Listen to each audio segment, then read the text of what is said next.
The dust settles. A hush falls over the vast sun-baked plains of Africa.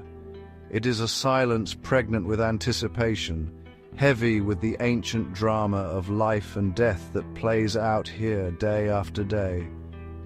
In the golden light of the late afternoon, a lioness, a creature of sculpted muscle and amber eyes, locks her gaze onto the herd. She is the very embodiment of predatory perfection, a master hunter honed by millennia of evolution.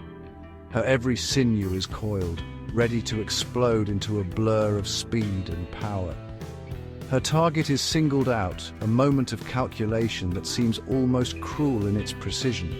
The air itself seems to hold its breath, waiting for the inevitable chase. Downwind, the herd senses the shift. A ripple of unease passes through them, a subtle language of flicking ears and nervous snorts. They are not simply a collection of potential meals. They are a community, a family, bound by instincts as old as the continent itself. They smell the danger on the breeze, a scent as familiar and as terrifying as the coming of a storm. It is a primal fear, one that sharpens the senses and quickens the pulse. The young huddle closer to their mothers, their large, innocent eyes reflecting the vast, unforgiving sky. The stage is set for a confrontation that is anything but certain.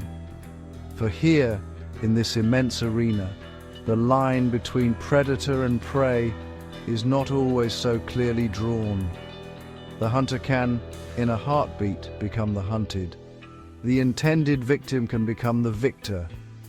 This is not a simple story of carnivore versus herbivore. It is a far more complex and thrilling narrative, one where courage, strategy, and sheer indomitable will can overturn the expected order of things. The lioness begins her stalk, a silent, deadly shadow gliding through the tall grass. But the story of this hunt is far from written. It is a tale of survival, and survival is a battle fought with more than just teeth and claws. The world watches, or so it seems. The acacia trees stand like silent sentinels, their thorny branches reaching towards a sky painted in hues of orange and violet. The distant cry of a fish eagle echoes across the plains, a lonely soundtrack to the unfolding drama. This is a moment of pure, unadulterated nature, a spectacle of raw power and desperate courage. The lioness closes the distance, her paws making no sound on the dry earth. But the herd is ready. They are not fleeing, not yet. They are waiting, watching, preparing for the moment when prey must fight back. The lioness explodes from her cover, a tawny streak of lightning against the ochre landscape. The herd erupts into a chaotic symphony of thundering hooves and panicked brays. This is the moment the predator has been waiting for, the moment of confusion when a single individual can be isolated from the safety of the group. The zebras, with their bewildering patterns of black and white stripes, create a dizzying spectacle. It is a living, breathing optical illusion, a defensive strategy designed to confuse the attacker's eye and make it impossible to focus on a single target. The air is thick with the smell of dust and the sharp, grassy scent of fear. But one old mare, perhaps a fraction too slow, finds herself on the edge of the fleeing mass. The lioness, relentless and focused, closes the gap with terrifying speed. We can almost feel the ground shake beneath the weight of the chase, the desperate pounding of hooves against the hard-packed earth. This is the critical point, the moment where most hunts end in a cloud of dust and a final, desperate struggle. The predator is upon her, jaws agape, claws extended, ready to deliver the killing blow. The zebra's breath comes in ragged, heaving gasps, her lungs burning. And then, something remarkable happens. The mare does not simply surrender to her fate. With a surge of adrenaline-fueled power, she pivots. It is a move of surprising agility, a testament to the hidden strength that lies within these seemingly vulnerable creatures. Instead of presenting her flank, she presents her rear. This is no act of submission. It is a declaration of war. Her powerful hind legs, loaded with the force of a coiled spring, are her weapons. She is no longer just prey. She is a fighter, a warrior defending her right to exist in this harsh and beautiful world. With a sound like a whip crack, her hooves connect.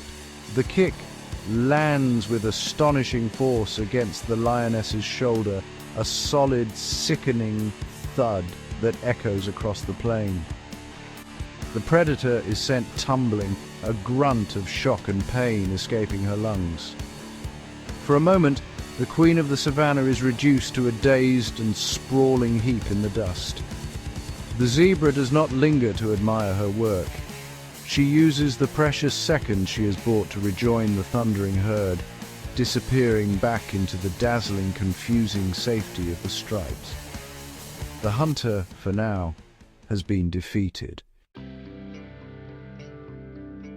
Far from the open plains, in the rugged, windswept grasslands where wild horses still roam, another drama of defiance unfolds. A herd, led by a magnificent stallion, grazes peacefully near a rocky outcrop. His coat, the color of rich earth, gleams in the sun, and his powerful muscles ripple with every move. He is the guardian of his family, his mares and their long-legged foals. His vigilance is constant, his ears swiveling to catch every sound, his nostrils flaring to test every scent on the wind. The air is clear and smells of dry grass and the distant promise of rain, a deceptive calm before the storm. Suddenly, a new scent pollutes the air, the musky, unmistakable odor of a pack of hyenas. They emerge from the shadows of the rocks, their strange, loping gait and unsettling calls sending a shiver of dread through the herd.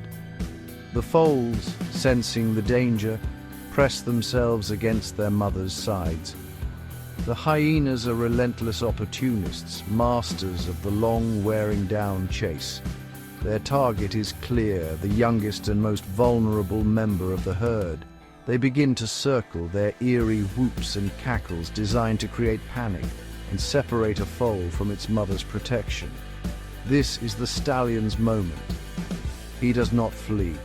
He does not abandon the weak. He places himself squarely between his family and the approaching danger, a living shield of courage and power. He lowers his head, snorting a defiant challenge, his front hoof pawing at the ground, kicking up clouds of red dust. His eyes burn with a fierce, protective fire. He is no longer a peaceful grazer. He is a king defending his kingdom, a father defending his children. The mares form a tight circle behind him, their bodies creating a protective wall around the precious foals. The lead hyena, bold and hungry, makes a dash for the circle. The stallion meets the charge head-on. He rears up on his hind legs, a towering, majestic figure silhouetted against the sky, and strikes out with his powerful front hooves.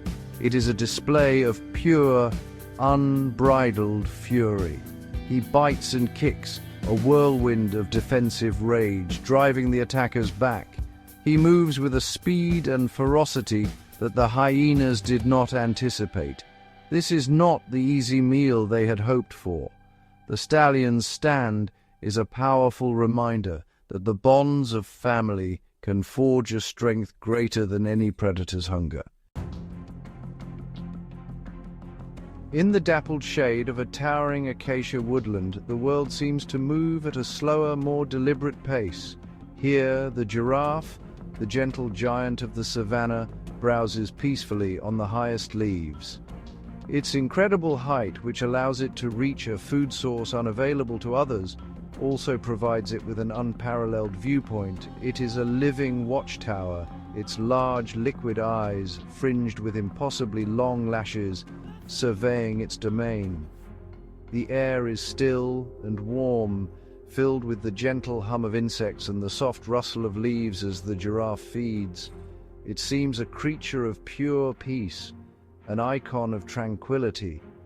But this tranquility is fragile. A pride of lions, masters of the ambush, has been using the dense undergrowth for cover.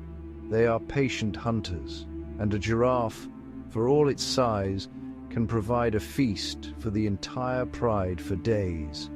They have been waiting for the opportune moment when the giant is in a vulnerable position, perhaps bending to drink.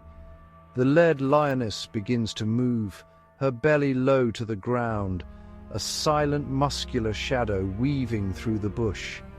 The other members of the pride fan out, a coordinated silent net closing in on their enormous quarry. The giraffe, however, is not unaware. It senses the subtle shift in the environment, the sudden silence of the birds, the unnatural stillness in the air. It stops feeding, its head held high, its vast ears swiveling like radar dishes. It has spotted the danger. But instead of bolting, which would be a clumsy and difficult maneuver in the dense woodland, the bull holds his ground. He turns to face the approaching predators, his immense size alone a formidable deterrent. He is a mountain of muscle and bone, and he is not about to be toppled easily. As one of the younger, more impetuous lions rushes forward, the giraffe unleashes its secret weapon. It is not a bite or a charge, but something far more unique and devastating. With a surprisingly swift and fluid motion, it swings its magnificent long neck. The head, heavy and solid as a wrecking ball, connects with the lion's flank with a sickening crunch. It is a blow of incredible power, capable of stunning or even killing a predator outright. The lion is thrown sideways, yelping in pain and surprise. The gentle giant has revealed its steel, proving that even the most peaceful creatures possess a formidable capacity for self-defense. As the sun begins its descent, painting the sky in fiery strokes of crimson and gold, a vast herd of Cape buffalo makes its way towards a waterhole. These are the titans of the grassland, formidable beasts with heavy-set bodies and immense curving horns. They move together as one, a dark flowing river of muscle and hide, the ground trembling under their collective weight. The air around them is thick with the earthy smell of their bodies and the sound of their low, contented grunts. They are often called the Black Death, and for good reason. They are one of the few animals that lions will think twice about attacking. A large pride of lions, driven by a hunger that has grown over several unsuccessful days, watches from a nearby thicket. They are the undisputed kings of this land, but even kings must be wary of their subjects. Attacking a single, isolated buffalo is dangerous enough. Taking on the entire herd is a monumental challenge, yet hunger is a powerful motivator. The lions have identified a young calf slightly lagging at the rear of the herd. Their plan is simple: create chaos, separate the calf, and make the kill. The pride's matriarch gives a low, guttural signal, and the siege begins. The lions launch their assault not with a single direct charge, but with a series of feints and lunges from all sides. They are trying to splinter the herd, to break its powerful unity. Panic flickers through the buffalo ranks, and the calf lets out a high-pitched cry of terror. For a moment it seems the lion's strategy will succeed. The herd begins to scatter, the protective formation breaking apart under the pressure of the coordinated attack. The sounds of snarling lions and bellowing buffalo fill the twilight air, a cacophony of primal conflict. But the bond of the herd is stronger than the lion's ambition.